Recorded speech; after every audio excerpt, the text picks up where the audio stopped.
Bismillahirrahmanirrahim. Alhamdulillahirrahmanirrahim.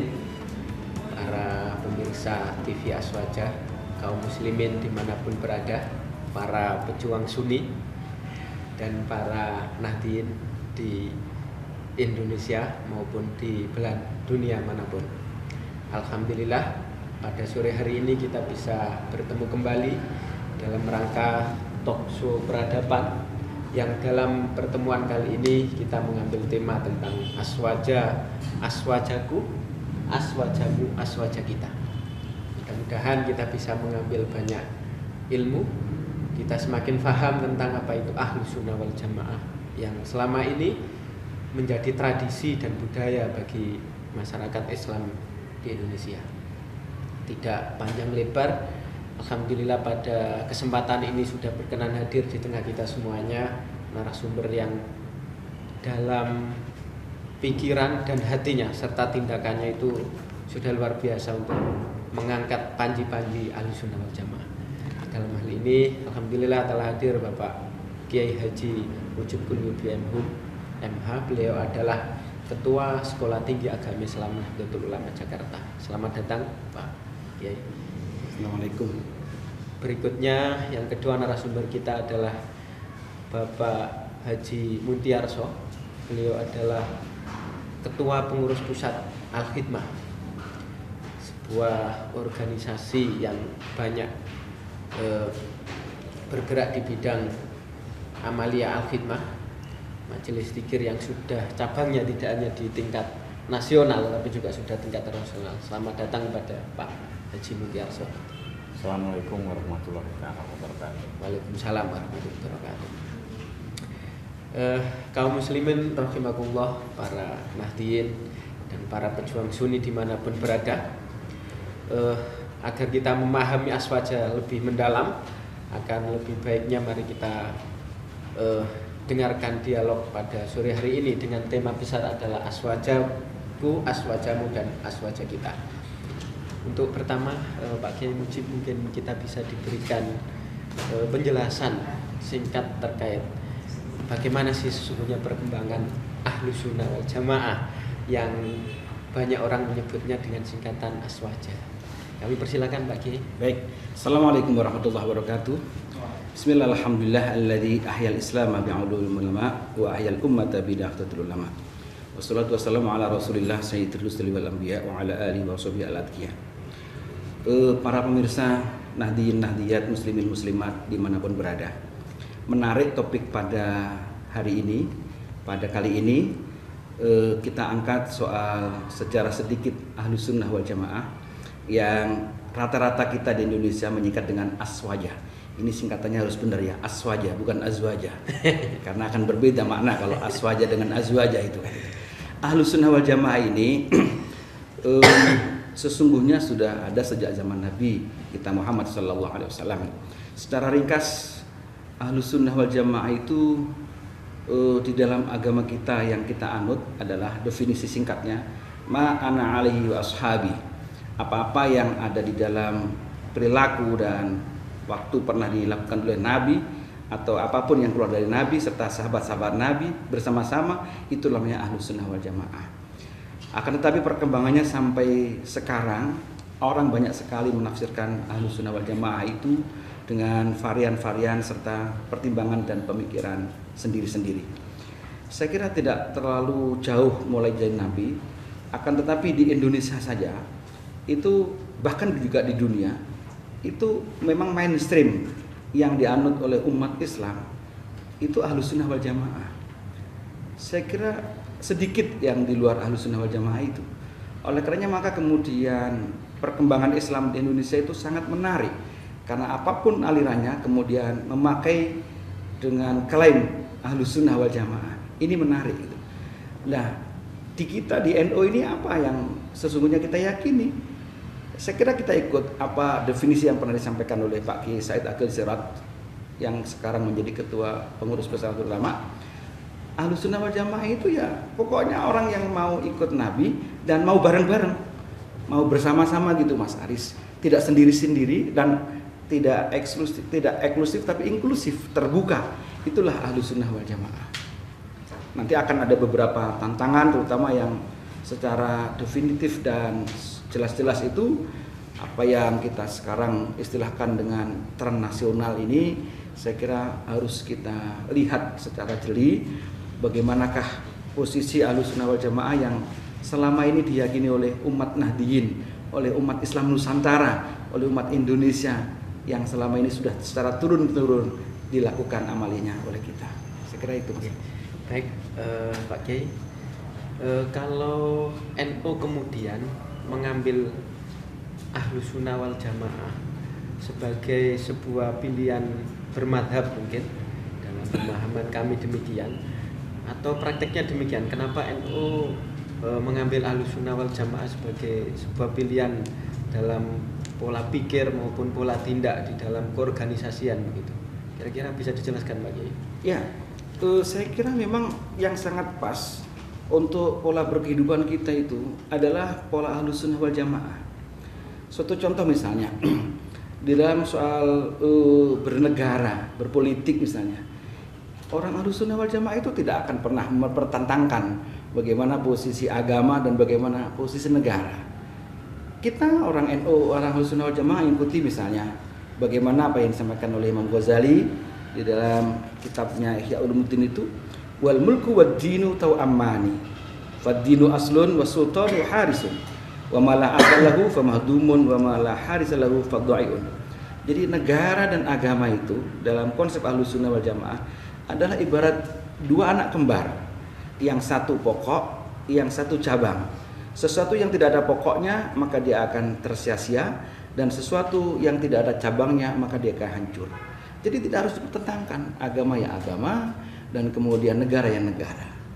Bahkan saya berikan contoh lagi, Ahlussunnah wal Jamaah yang kita ikuti ini atau Nahdlatul Ulama ini membawa visi dan amanat kebangsaan dan keislaman yang sama-sama kuatnya.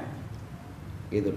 Jadi contoh misalnya, ketika Indonesia ini belum merdeka, sebelum jauh tahun 1945, itu para kiai-kiai yang bergabung di dalam Ahlussunnah wal Jamaah An-Nahdiyah ini, ala Nahdlatul Ulama ini, itu sudah berkumpul dalam muktamarnya yang ke-11 di Banjarmasin, sampai kemudian ditanyakan, apakah nanti kalau Indonesia merdeka ini akan ikut ideologi Islam, dalam arti akan menjadi negara Islam, atau apa namanya?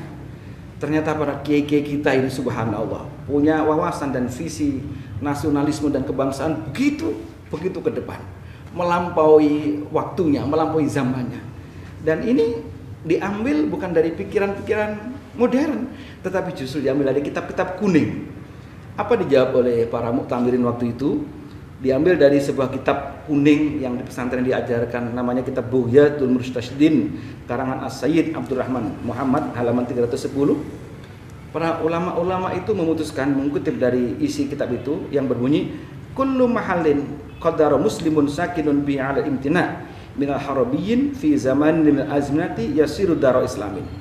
Setiap tempat yang dimana orang Islam di situ tenang dan tidak diganggu oleh orang Harabi, oleh orang kafir harbi di dalam beberapa waktu, itu namanya sudah daro Islam. Jadi bukan negara Islam tapi daro Islam, negara yang damai. Subhanallah. Itu diambil dari referensi kitab-kitab kuning kiai-kiai kita dulu itu. Bahkan di dalam terusannya itu subhanallah. Kata Imam Sayyid Abdurrahman dalam kitab Bughya itu, fa'ulima anna ardo Batawi bal wa ghalibu ardo Jawa, maka diketahui bahwa sesungguhnya bumi Betawi dan umumnya bumi Jawa ini daro islamin listilamil muslimin 'alaiha sabiqon qabla kufar, karena orang Islam damai di situ. Jadi artinya apa? Begitu tinggi Ahlussunnah wal Jamaah itu mempunyai nilai-nilai rahmatan lil alamin, mempunyai toleransi, tawasud, tawazun, i'tidal. Ini yang sesungguhnya harus kita wariskan untuk umat Islam. Penjelasan yang luar biasa. Jadi pada prinsipnya Ahlussunnah wal Jamaah adalah sebuah pilihan, dan saya kira kalau kita simak tadi apa yang dijelaskan oleh Pak Kiai, ini adalah pilihan yang tepat untuk kehidupan masyarakat Islam Nusantara begitu ya Pak Kiai ya. Karena di dalamnya ada nilai-nilai humanisme, ya, ada nilai-nilai bagaimana menghargai perbedaan, ada nilai-nilai rahmatan lil alamin yang kemudian tidak selalu kemudian bertentangan dengan negara. Tidak harus dipertentangkan. Tidak harus dipertentangkan. Masih ada ruang dialog. Ya. Kemudian yang lebih penting lagi bahwa Ahlussunnah wal Jamaah yang hari ini berkembang, yang hari ini menjadi sebuah mainstream besar di masyarakat Islam Indonesia adalah ini tidak kemudian sesuatu yang tiba-tiba ada, tetapi memiliki runtutan yang sangat panjang. Ini adalah lahir dari sejarah peradaban umat Islam mulai zaman Rasulullah sampai imam-imam madhab, kemudian sampai para salafun soleh pembawa Islam yang ada di bumi Nusantara ini. Kira-kira demikian, pemirsa sekalian. Untuk Pak Kiai Mujib, terima kasih. Selanjutnya mungkin Pak Muti bisa memberikan penjelasannya bagaimana Al-Hikmah memandang Ahlussunnah wal Jamaah ini gitu. Ya, sebagai gambaran praktek ya kan, di dalam konteks kekinian, bahwa apa yang kita amalkan itu adalah punya referensi dasar bahwa ini juga pernah diamalkan oleh para pendahulu kita. Jadi ada sanad yang jelas bahwa ini tidak tiba-tiba ada. Ada silsilah. Ada silsilahnya yang jelas, runut sampai kepada Rasulullah Shallallahu Alaihi Wasallam. Kan itu yang pertama. Yang kedua, kita pun memahami bahwa tidak semua orang itu sepaham ataupun bersama-sama dengan kita. Pemahaman beribadah tidak semata-mata menjadi urusannya saya sendiri atau orang lain sendiri atau kelompok sendiri, tapi menjadi urusannya umat secara keseluruhan, bagaimana menciptakan masyarakat itu yang lebih damai, yang lebih toleran satu sama lain, dan berlomba-lomba untuk sebuah kebaikan bersama-sama. Itu adalah garis pokok dari sebuah perjalanan peribadatan. Dari konteks itu maka sebuah ibadah yang utama yang dilakukan oleh Al-Hikmah adalah tidak sekedar pendekatan diri kepada yang Maha Kuasa, tapi juga bagaimana kita memberikan pemahaman untuk saling bersama-sama dengan umat, saling bersama-sama dengan tetangga, saling bersama-sama dengan teman kerja, entah itu seiman atau tidak seiman. Jadi ada garis jelas pedoman untuk istilahnya bermasyarakat. Dalam bermasyarakat itu kita mempunyai pedoman, kalau kita bertemu dengan orang yang lebih tua kita akan hormat karena dia itu kita anggap ibadahnya lebih banyak, kita sedikit. Tapi kalau kita bertemu dengan yang lebih muda, kita pun akan menghormat karena yang muda ini kemungkinan dosanya sedikit dan juga waktu untuk bertobatnya lebih panjang dari kita. Dan kalau kita ketemu dengan orang yang tidak seiman, kita pun masih hormat. Kenapa? Karena ya sekarang kita itu beriman, tapi pada waktu kita mau meninggal belum tentu juga kita beriman. Tapi orang itu mungkin sekarang tidak beriman, suatu saat mungkin mendapatkan hidayah Allah, dia menjadi beriman, mungkin menjadi lebih baik dari kita. Jadi dengan begitu adanya konteks toleransi, adanya kebersamaan antar umat seluruhnya. Itu mungkin yang bisa saya kasih gambaran. Jadi menyambung Pak Muti tadi itu, kalau sudah di dunia tasawuf dan sayapnya itu, saya kira Mas Aris dan para pemirsa, itu yang kita bangun itu adalah toleransi dan positive thinking kepada orang lain gitu. Husnudzonnya ini ya Pak Muti, saya kira begitu. Jadi memang kita melihat sesama makhluk Allah itu dengan pandangan yang harmoni, dengan husnudzon gitu. Dan konteks ini Ahlussunnah wal Jamaah memang sangat mengunggulkan cara-cara seperti itu, saya kira. Wah, luar biasa ini kalau dunia mau seluruhnya mengamalkan apa yang tadi disampaikan oleh kedua pembicara ini, saya kira sudah tidak ada lagi yang namanya pertikaian, tidak ada lagi yang namanya peperangan dan seterusnya. Pemirsa yang dirahmati Allah, pada prinsipnya perlu kami informasikan bahwa Al-Khidmah dan Sekolah Tinggi Agama Islam Nahdlatul Ulama ini memiliki visi yang sama, memiliki misi yang sama, yaitu bagaimana Ahlus Sunnah wal Jamaah ini bukan sekedar menjadi sebuah wacana atau bukan sekedar menjadi pola pikir, tapi juga Al-Khidmah dan Setainu sudah menyatukan visi untuk menjadikan Ahlus Sunnah wal Jamaah sebagai amaliyah yang tidak hanya cocok untuk masyarakat Islam Indonesia, tetapi juga untuk masyarakat Islam yang ada di dunia. Kedua-duanya tadi kita bisa dengarkan paparan dari Ketua Sekolah Tinggi Agama Islam Nahdlatul Ulama dan juga Ketua Pengurus Pusat Al-Khidmah. Pada prinsipnya adalah memiliki nilai-nilai yang sama dalam amaliyah Al-Khidmah yang dibangun toleransi, kebersamaan, mengayomi seluruh perbedaan. Bahkan di dalam visinya kita bisa baca di background belakang, Al-Khidmah adalah oase dunia, dan Setainu yang menjadi salah satu bagian dari Nahdlatul Ulama, ormas terbesar di bumi Nusantara ini, juga menjunjung tinggi nilai kebersamaan, nilai menghargai perbedaan dan seterusnya. Dari kedua penjelasan yang disampaikan oleh narasumber kita tadi. Itu tadi sekilas tentang perjalanan Al-Khidmah, perjalanan Ahlus Sunnah wal Jamaah atau Aswaja secara perkembangannya dan amaliyahnya di dalam masyarakat. Pak Kiai mungkin bisa dijelaskan sesungguhnya prinsip-prinsip Aswaja Ahlus Sunnah wal Jamaah yang dikembangkan oleh Nahdliyin ya, dalam hal ini adalah Nahdlatul Ulama begitu. Itu kira-kira seperti apa Pak Kiai ya, sehingga bisa masyarakat ini kemudian memilih bahwa itu adalah mazhab yang ya kalau bukan paling benar, insya Allah pilihan yang nilai otentiknya sesuai dengan budaya-budaya Islam Indonesia begitu Pak Kiai. Saya kira gampang saja kalau orang NU itu melihat apakah Ahlus Sunnah wal Jamaah atau tidak. Jadi NU itu memang adalah terdiri dari pesantren besar. Pesantren kecil kita ini ya pesantren besarnya ya Nahdlatul Ulama itu gitu. Jadi gampang saja kalau kita dekat dengan kiai-kiai yang kiai beneran, saya kira ya berarti itu Ahlus Sunnah wal Jamaah. Ketika kita sudah membuka toleransi dengan local wisdom, ya itu Ahlus Sunnah wal Jamaah. Ketika kita menghargai kebangsaan kita ini, ya itu paham-paham Ahlus Sunnah wal Jamaah.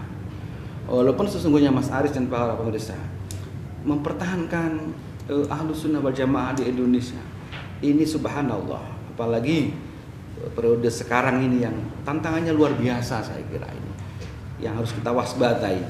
Saya menduga kekuatan Ahlus Sunnah wal Jamaah itu justru pada kulturnya ini, pada kegiatan amaliyah kita, termasuk Al-Khidmah ini, termasuk amaliyah praktek ibadah kita di kampung-kampung itu betul-betul sesuai dengan tradisi kita. Tetapi ini semua mesti kita perhatikan dan perlu kita hati-hati, karena sesungguhnya sudah mulai ada yang masuk angin gitu. Masuk angin itu artinya apa? Ketika kosong dengan pengetahuan, amal ini akan cepat kena hembusan angin begitu deras dari mana-mana, bahkan dari luar negeri, apa yang dinamakan dengan transnasional itu. Oleh karena maka kenapa Setainu Jakarta kemudian bersinergi dengan Al-Khidmah? Karena kita tidak ingin bahwa Setainu Jakarta itu sebuah lembaga perguruan tinggi yang hanya kemudian mengunggulkan pemikiran tetapi tidak ada amalan gitu. Jadi kita ingin amaliyah yang ilmiah dan ilmu yang amaliyah begitu. Sehingga jangan sampai ketika Ahlus Sunnah wal Jamaah di kampung-kampung dulu kita mengikuti ada tahlil, ada istighosah, ada manaqib, tetapi semakin dia sarjana S1 dan semakin S2 bahkan, atau bahkan menjadi guru besar, terus malu dengan amal-amalan itu. Saya kira ini, saya khawatir dengan apa yang disampaikan oleh Nabi, man izdada ilman wa lam yazdad hudan lam yazdad minallahi illa budan. Biasa sekali orang-orang kita, orang Islam ini yang ketika kecil dan bahkan sampai sanawiyah aliyah rajin puasa Senin Kemis, tapi begitu sukses di kota dan sukses di dalam pekerjaan dan karir, kemudian semakin jauh dari amal-amal itu. Kalau hanya jauh mendingan, kadang-kadang terus kemudian berbalik menjadi membenci. Saya kira ini yang masuk angin kebablasan yang seperti ini, saya kira. Oleh karenanya maka penting sekali untuk mengisi amalan-amalan ini dengan ilmu, begitu juga mengisi ilmu itu dengan amal-amalan gitu. Jadi saya kira konteks ini sinergi antara Al-Khidmah dengan Stainu saya kira sangat dibutuhkan. Dan terbukti bahwa Ahlussunnah wal Jamaah itu tidak cocok hanya untuk di Indonesia, tetapi Stainu Jakarta misalnya dengan Al-Khidmah kita sudah menerima 31 mahasiswa S1 dari Thailand dan akan menyusul ya Pak Munti, insya Allah beberapa teman-teman dari Thailand untuk S2 di Islam Nusantara gitu. Saya kira kita mengambil S2 dengan prodi konsentrasi Islam Nusantara, saya kira juga ini bagian dari menjawab bahwa Ahlussunnah wal Jamaah di Indonesia ini saya kira sudah stabil, tetapi perlu diwaspadai lagi. Jangan sampai angin ini semakin menghembus dan kemudian jamaah kita, umat kita ini banyak yang masuk angin, apalagi sakit perut dan kemudian menjadi meninggal dunia itu lah ini. Ya, gitu. Pak Munti bisa mungkin menjelaskan saya tentang ada tambahan. Kalau kita lihat peninggalan para kiai-kiai besar, para wali-wali Allah yang ada di Indonesia, entah itu Masjid Raya Demak yang kalau kita buka sejarah pertama kali tidak ada yang namanya menaranya. Kemudian kita juga melihat Masjid Agung Kudus yang sedemikian, itu adalah bentukan-bentukan dari para pendakwah Islam yang ada di Jawa yang sedemikian istilahnya memahami keadaan lokal dan bisa masuk diterima, karena memang Islam masuk ke Nusantara ini adalah Islam satu-satunya yang tidak memakai pedang, itu satu. Makanya ajaran-ajaran para wali-wali itu atau para kiai-kiai besar itu adalah kalau kita menyampaikan sesuatu itu berangkatlah dengan niat yang baik, kan itu. Nah terus kita juga harus pahami bahwa isi yang kita sampaikan itu juga harus baik, kan itu. Selain itu juga caranya harus baik, kan itu. Yang berikutnya ini yang seringkali kurang dipahami yang sekarang ini adalah bagaimana diterima dengan baik. Kalau bagaimana diterima dengan baik, itulah yang kita harus memahami kultur setempat. Tidak bisa istilahnya dengan anarkisme, tidak bisa dengan ya istilahnya dengan memaksakan kehendak sendiri. Nah yang berikutnya ini yang kita sering lupakan sekarang ini, ya ini goalnya, ya ini menjadi baik. Karena menjadi baik itu bukan urusannya manusia, tapi itu adalah urusannya Allah. Nah bagaimana kalau kita sudah menyampaikan itu semua? Ya kita doakan. Makanya kalau dulu itu para kiai itu kalau malam itu menangisi umat, mendoakan, sholat malam. Kalau sekarang itu banyakannya ya tidak begitu lagi, sehingga umatnya pun kurang untuk bisa mampu menjadi baik. Nah inilah pedoman penyampaian, tidak sekedar guru, kiai ataupun dosen. Jadi doa kepada Allah atas apa yang telah disampaikannya itu adalah menjadi momentum yang paling pokok bagaimana masyarakat itu menjadi baik. Saya harus meyakinkan kepada pemirsa bahwa Aswaja ini pilihan yang sangat tepat, karena Aswaja Ahlussunnah wal Jamaah ala An-Nahdiyah yang NU dalam hal ini Nahdlatul Ulama adalah ormas utama yang menyuarakan faham-faham tentang Aswaja. Ahlussunnah wal Jamaah yang tidak sekedar secara teoritis tapi juga amaliyah praktek di masyarakat, yang menghargai betul bagaimana kultur berkembang, bagaimana tradisi yang berkembang di Nusantara ini. Selanjutnya mungkin Pak Kiai,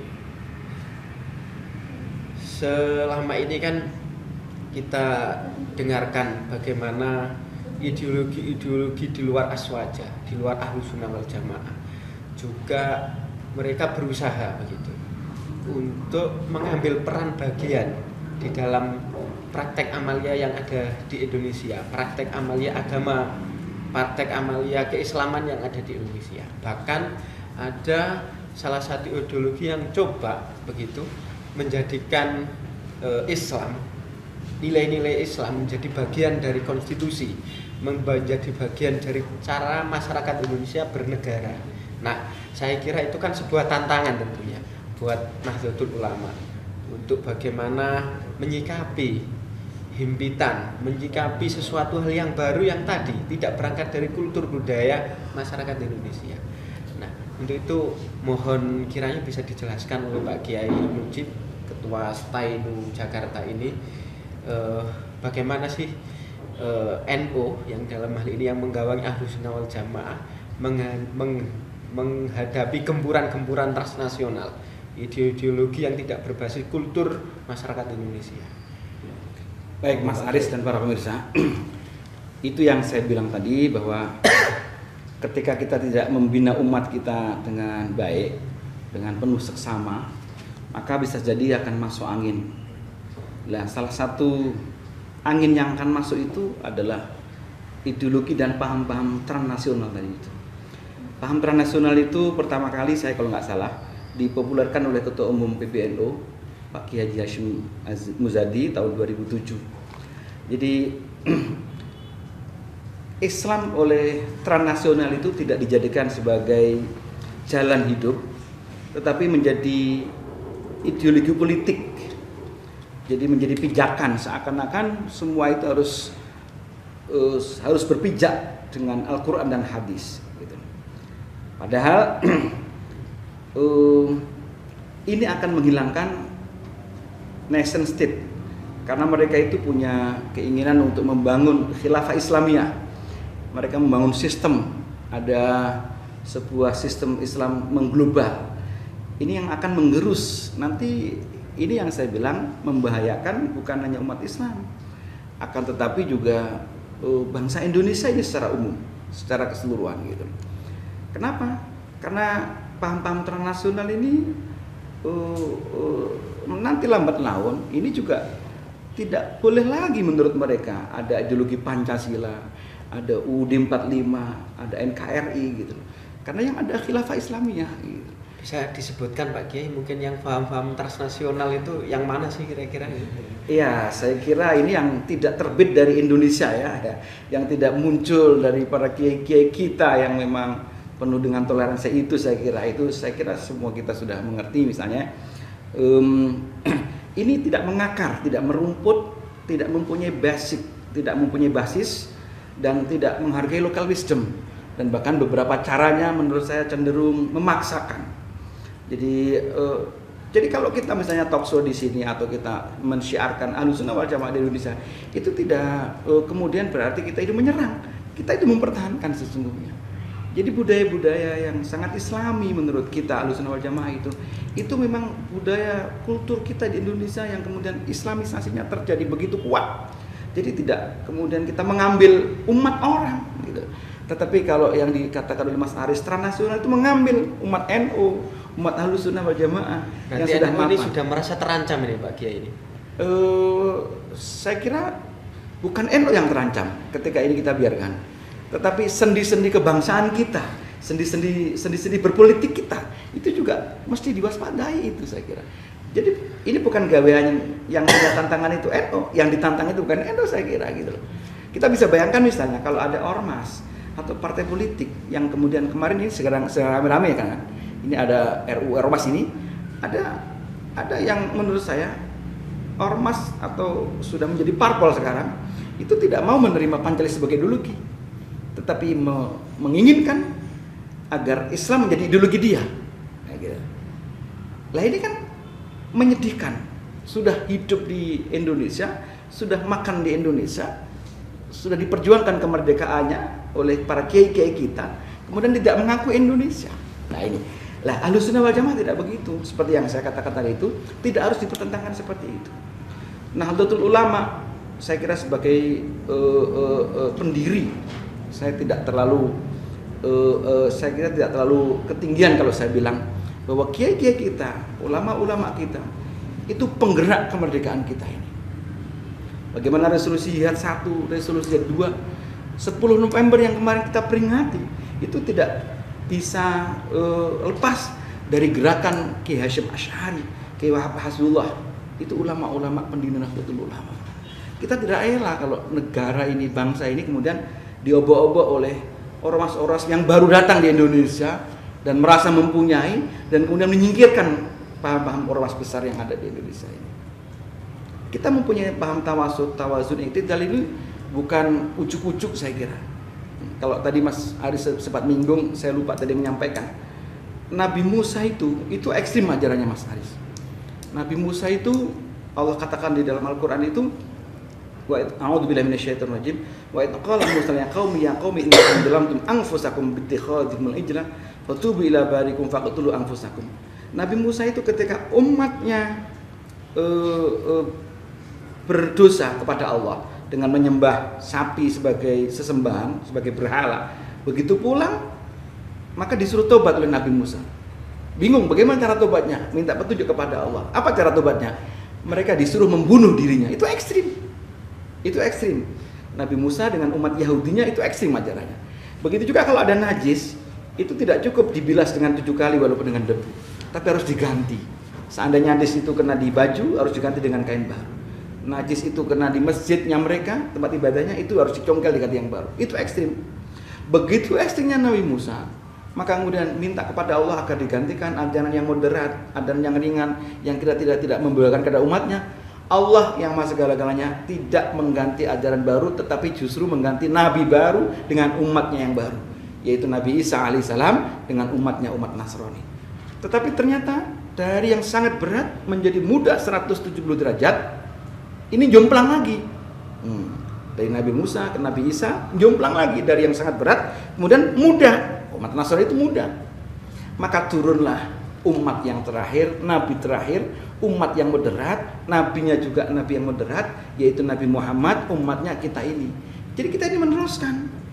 Jadi ajaran yang diturunkan oleh Allah kepada Nabi Muhammad itu tawasud betul, moderat betul, moderasi antara yang berat yang diberikan oleh Allah kepada Nabi Musa dan yang ringan yang diberikan kepada Nabi Sallallahu. Jadilah kita ini. Dan itulah Ahlussunnah wal Dan Jamaah. inilah Ahlussunnah wal Jamaah An-Nahdiyah yang kita selama ini yakini di Indonesia ini. Aswajaku, aswajamu, aswajah kita. Mudah-mudahan kita semuanya bisa mengambil banyak pengetahuan tentang Ahlussunnah wal Jamaah, terutama yang ala An-Nahdiyah, ala Nahdlatul Ulama. Tadi sekilas tentang transnasional, faham atau ideologi transnasional yang sudah menggerogoti sendi-sendi nilai budaya yang ada di Indonesia, yang tadi sudah dijelaskan banyak oleh Pak Kiai Mujib Qulyubi. Dalam hal ini mohon Pak Haji Muntiarso, bagaimana pandangan Al-Hikmah tentang ideologi transnasional? Transnasional itu sebetulnya kalau kita pahami lebih dalam itu mempersempit keislaman itu sendiri. Karena transnasional itu menempatkan Islam sebagai ideologi. Padahal tidak demikian. Islam itu tidak sekedar pandangan hidup, tapi juga praktek kehidupan. Jadi di dalam konteks ini, begitu Islam masuk menjadi ideologi, masuklah kan itu mempersempit diri untuk perjuangan politik. Padahal tidak, faktanya tidak demikian. Bahkan Rasulullah sendiri hal yang utama adalah membina akhlak umat, memperbaiki itu semua.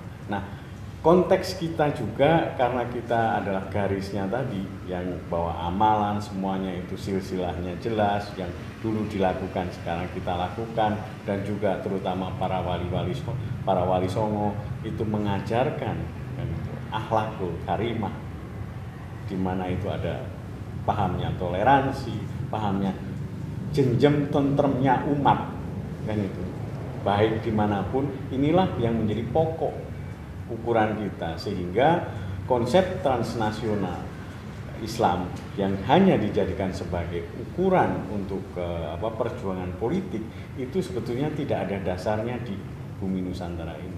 Karena Islam masuk ke bumi Nusantara itu bukan Islam politik, itu maknanya. Sehingga masuknya penyebaran Islam terutama oleh Wali Songo adalah penyebaran Islam yang merupakan pada dasarnya adalah akhlakul karimah, untuk memberi ketentraman, memberikan rasa senang, tentrem, jenjemnya umat, tidak ada peperangan lagi, malah hidup bersama, rukun dan membangun negara. Nah, inilah yang menjadi dasar pokok untuk kita, terutama nanti generasi muda masuk ke depan, menyongsong Indonesia baru ataupun ya dunia baru yang tantangannya mungkin lebih dahsyat lagi. Prinsipnya Pak Munti setuju ya kalau yang disampaikan oleh Bapak Ketua Stainu tadi, bahwa Stainu akan konsisten, tidak hanya sekedar Ahlus Sunnah wal Jamaah itu sebagai konsumsi akademik, tetapi juga konsumsi dalam praktek amaliyah kehidupan sehari-hari di masyarakat. Bagian dari yang sudah menerjemahkan itu gitu, sehingga alhamdulillah sampai hari ini sudah ada berapa cabang ini Pak Munti Al-Khidmah ini di Indonesia ini? Jadi kita di Indonesia sudah ya hampir seluruh provinsi sudah ada 24 provinsi di pengurusnya. Kemudian juga kita ada di Singapura, Malaysia, kemudian ada di Thailand. Bahkan teman-teman Thailand itu istilahnya sekarang banyak nyantri di perguruan tinggi di termasuk Indonesia, di termasuk di Stainu. Ada yang gelombang pertama ada 31 orang, dan juga kita juga ada di Saudi Arabia, juga nantinya akan ada di Hong Kong dan Taiwan. Jadi pola amaliyah kita ya amaliyah yang sebagaimana tadi disampaikan oleh Kiai Mujib Quyubi, dan juga seperti yang tadi saya utarakan, bahwa toleransi, kemudian nilai-nilai luhur dari para salafus saleh, kemudian juga kita melihat local wisdom sebagai ukuran untuk jenjem tentremnya umat di daerah itu. Ya, luar biasa. Baik pemirsa kaum muslimin yang dimuliakan oleh Allah, para pejuang Sunni dimanapun berada, barusan sudah dijelaskan oleh narasumber kita terkait perkembangan aswaja secara aswaja, kemudian Ahlus Sunnah wal Jamaah diterima masyarakat Indonesia sebagai sebuah pilihan yang tidak ada muatan politik sedikit pun, tapi diterima dengan perdamaian, diterima dengan menghargai kultur budaya yang memang sesungguhnya sudah menjadi budaya masyarakat Nusantara, sudah menjadi budaya masyarakat Islam yang ada di Indonesia. Berikutnya Pak Kiai mungkin bisa dijelaskan kira-kira dakwah aswaja yang lebih aplikatif gitu, yang kira-kira orang itu menerimanya, orang itu akan segera memberikan respon bahwa ini memang benar-benar sebuah pilihan yang berangkat dari kultur budaya masyarakat Indonesia gitu. Kira-kira dakwah aswaja yang relevan pada konteks hari ini, masyarakat hari ini, kemudian masyarakat yang ke depan, mungkin bisa dijelaskan Pak Kiai bagaimana? Ya, betul Mas Aris. Jadi dulu Ahlus Sunnah wal Jamaah itu dalam tataran aplikatif itu memang kiai-kiai kita dalam semua lini kehidupan itu dibutuhkan oleh masyarakat, sangat ditunggu. Apakah orang lahiran, apakah orang mau bercocok tanam, apakah orang mau nikah, apakah orang mau berpergian, itu rujukannya adalah kepada kiai-kiai kita yang mumpuni. Ini artinya apa? Bahwa kita harus melihat kebutuhan umat. Umat itu perlunya apa? Ini ulama Nahdlatul Ulama, Ahlus Sunnah wal Jamaah harus menjembatani antara kebutuhan dan solusi apa yang akan kita berikan. Baik, Ahlus Sunnah wal Jamaah saya kira bukan hanya sekedar akidah, tapi juga akan bisa menjadi solusi kehidupan kita gitu. Oleh karena itu maka seandainya umat ini sekarang ini butuh pendidikan, ya kita Nahdlatul Ulama harus membuat pendidikan yang representatif, yang bisa memberikan pelayanan kepada masyarakat dengan baik. Harus atau sudah membuat Pak Kiai Stainu ini? Ya, antara lain saya kira Stainu, saya kira tidak cukup NU ini mempunyai hanya sekolah tinggi, harus banyak di beberapa daerah membangun universitas-universitas yang unggul, yang bagus, Karena memang umat kita banyak dan sekarang SDM kita saya kira lebih dari cukup lah. Cuman sinergi SDM ini yang saya kira belum bagus saya kira gitu. Begitu juga umat kita sakit, perlu rumah sakit. Saya kira NU mesti punya rumah sakit yang bagus kan begitu. Ketika organisasi ini, ketika kita ini tidak jauh dari umat, saya kira Nahdlatul Ulama dan Ahlussunnah wal Jamaah itu tidak ditinggalkan oleh umatnya saya kira. Jadi bukan hanya ideologi saja, tetapi kita bumikan. Jangan hanya melangit saja Ahlussunnah wal Jamaah itu, tetapi juga bisa membumi. Kita turunkan ke tingkat real kehidupan sehari-hari. Gitu. Nah inilah yang kemudian saya setuju. Stainu ini harus terus sinergi dengan Al-Khidmah dalam arti praktek amaliyahnya itu nyambung begitu loh. Dan alhamdulillah dan insya Allah ini pengurus besar Nahdlatul Ulama terus berjuang kan untuk pendidikan, untuk rumah sakit itu. Walaupun jujur saja tertinggal, tetapi itu tidak kita biarkan. Itu terus kita harus kita giatkan. Sebab jujur saja negara-negara Islam di luar sana, di luar Indonesia ini banyak justru. Sekarang ini datang ke Indonesia, datang ke NU untuk belajar bagaimana sesungguhnya berorganisasi, berbangsa dan bernegara yang tidak meninggalkan Islam seperti anak Indonesia. Dalam kata lain saya ingin sampaikan bahwa Indonesia ini sesungguhnya sudah banyak negara-negara lain yang melirik bagaimana pola berislam dan berorganisasi serta berbangsa model Indonesia ini. Kita ini kan negara yang unik. Kita ada Islam di sini, ada Kristen di sini, ada Katolik di sini, tetapi kita terjaga. Padahal kita mayoritas Islam ini, tetapi enjoy saja. Gitu. Kenapa? Karena menurut saya, karena ada organisasi Islam yang besar, yaitu ada Nahdlatul Ulama ini, ada Muhammadiyahnya. Gitu. Ini ada panutan. Gitu. Padahal jujur saja, sekarang ini di negara-negara lain, negara-negara Islam itu banyak ulama-ulama sekaliber, misalnya Muhammad Ali As-Sobuni yang banyak karangan kitabnya, tapi di negaranya justru malah kisruh. Bagaimana Mesir, bagaimana Syria, bagaimana Yaman, itu tempat ulama-ulama besar. Tapi sayang di sana nggak ada organisasi besar seperti kita. Insya Allah, saya meyakini kok adanya Nahdlatul Ulama ini di Indonesia ini itu karena tidak lepas dari tangan dan takdir Allah Subhanahu Wa Taala. Ini nanti akan menjadi pilot proyek. Saya meyakini Indonesia ini akan menjadi UAS dunia. Melalui Al-Khidmah ini akan menjadi UAS Indonesia. Kita tidak mengimpor bom dari luar negeri, tapi orang-orang luar itu justru akan mengimpor amalan-amalan kita yang dari Indonesia ini. Contoh kecil misalnya, alhamdulillah Al-Khidmah ini kita sudah menerima dari Thailand ini sudah bertekad untuk bagaimana menyebarkan. Di Thailand sudah ada, di Maroko sudah ada, dan insya Allah di negara-negara Islam ini akan senang dengan amal-amalan seperti di Indonesia. Saya kira gitu.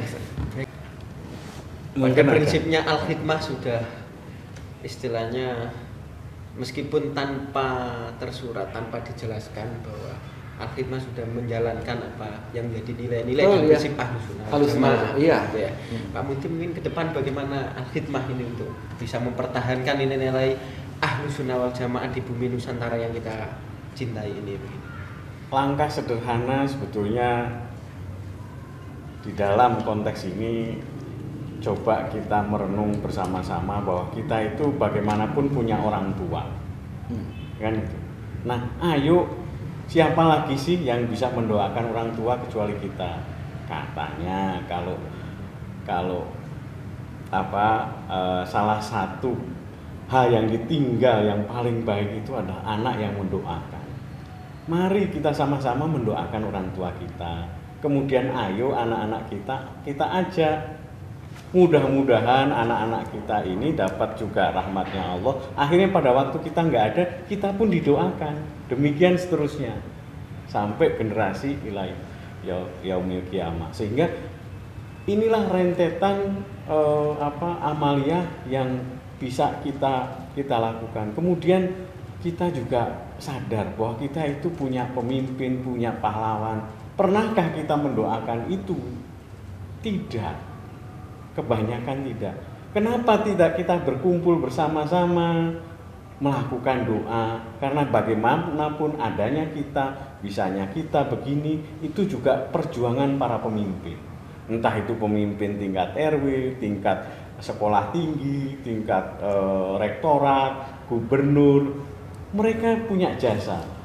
Kan itu. Tapi kalau kita bersama-sama bisa mendoakan dalam satu majelis, alangkah indahnya. Kan gitu. Siapa yang punya majelis-majelis begini? Kan tidak banyak. Nah, hanya pemahaman ahli sunnah wal jamaah yang punya majelis begini. Majelis istighosa, majelis tahlil, semua itu adalah majelis untuk mendoakan. Kan gitu. Bukan untuk sesuatu yang lain kecuali mendoakan itu. Inilah gambaran sehingga generasi kita, generasi berikutnya tetap mempunyai amalan yang sama. Jadi saya tambahkan sedikit, saya setuju dengan Pak Munti. Iya, saya kira apa yang disampaikan oleh Pak Munti tadi itu, bahwa kegiatan Al-Khidmah itu istighosah, manakib, tahlil, maulid Nabi, itu ada dua keuntungan yang besar bagi kita. Yang pertama, kita bisa didialog dengan dua alam. Pertama, alamul ghaib, karena kita mendoakan kepada leluhur kita, orang tua kita, guru-guru kita, orang yang telah berjasa kepada kita. Yang kedua, kita bisa dialog, silaturahim, dan ketemu dengan orang yang masih hidup. Saya kira di tingkat hedonisme keduniaan ini semakin meningkat, itu kita semakin kehilangan waktu untuk bisa interaksi dengan orang lain. Lah, menambah forum-forum Al-Khidmah seperti ini, mengikuti forum Al-Khidmah ini, saya kira ini menjadi unggul, menjadi bernilai sekali. Karena kita bisa dialog, ketemu dengan sesama orang yang masih hidup, sesama orang yang membutuhkan kita, dan juga kepada orang mati.